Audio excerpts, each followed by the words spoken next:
Hi everyone, how are you? I hope everyone is okay. Welcome back to Literature Power series. First of all, I want to say thank you so much for your patience because it has been a little while since my last episode. The past few weeks have been incredibly busy, and I have been juggling research, writing, and several academic projects all at once. I will talk more about everything that has been happening in an upcoming episode of my Academia Life series. There are quite a few stories I would love to share, so stay tuned for that. But today I'm happy to be back because with another episode of Literature Power. And this time I want to discuss a picture book that has been loved for generations. Shel Silverstein's The Giving Tree. If you have read this book, you probably remember it as a touching story about unconditional love. A tree loves a little boy. The boy grows up. Throughout his life, he keeps turning to the tree whenever he needs something. The tree gives him apples, then branches, then her trunk, I'm sorry. And in the end, all that remains is a stump. The story ends with the boy, now an old man, sitting on the stump. Many readers close the book thinking, what a beautiful story about love.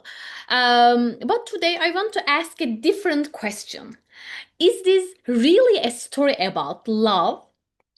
Or is it a story about sacrifice, about dependency, about an unequal relationship?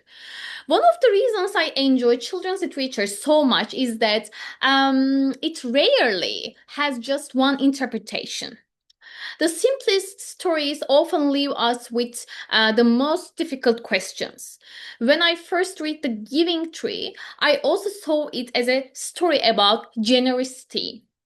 But as I continued studying children's literature, I realized that many scholars read this book very differently.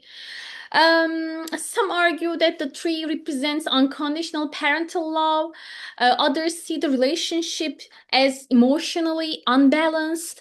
The tree gives, the boy takes again and again.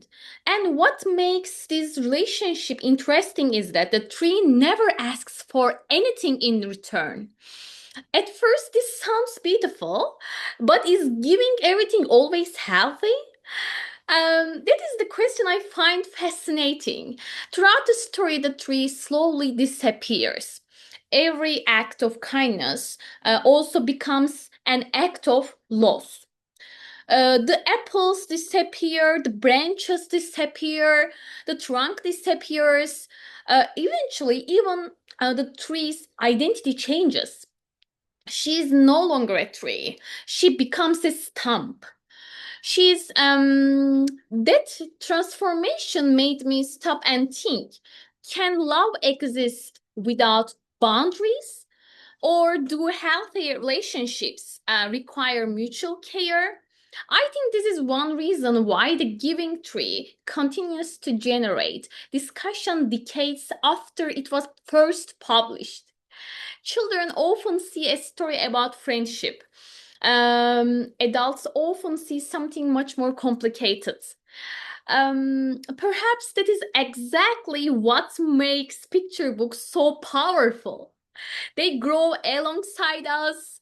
The same book means something different when we are 6 years old, 20 years old, or 50 years old.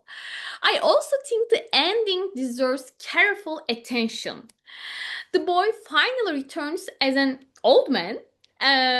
He no longer wants apples. He no longer wants money. He no longer wants a house or a boat. He simply wants a place to rest. And the tree says, well, an old stump is good for sitting and resting. Many readers find this ending comforting, others find it heartbreaking. Because even after giving everything she had, the tree still believes she has to offer something. Personally, I don't know. This book tells us what to think. Instead, it invites us to ask difficult questions. What is generosity? First question is this one. Where is the line between kindness and self-sacrifice? Can love survive when only one person keeps giving? And perhaps one more question. Why do so many of us admire characters who forget themselves while caring for others? That question extends far beyond children's literature. It appears in families, friendships, relationships, even workplaces. Perhaps that is why this little picture book continues to speak to readers of every age. Great literature doesn't become timeless because it gives simple answers. It becomes timeless because it continues asking meaningful questions. Thank you so much for joining me for another season of Literature Power. I would love to hear your thoughts.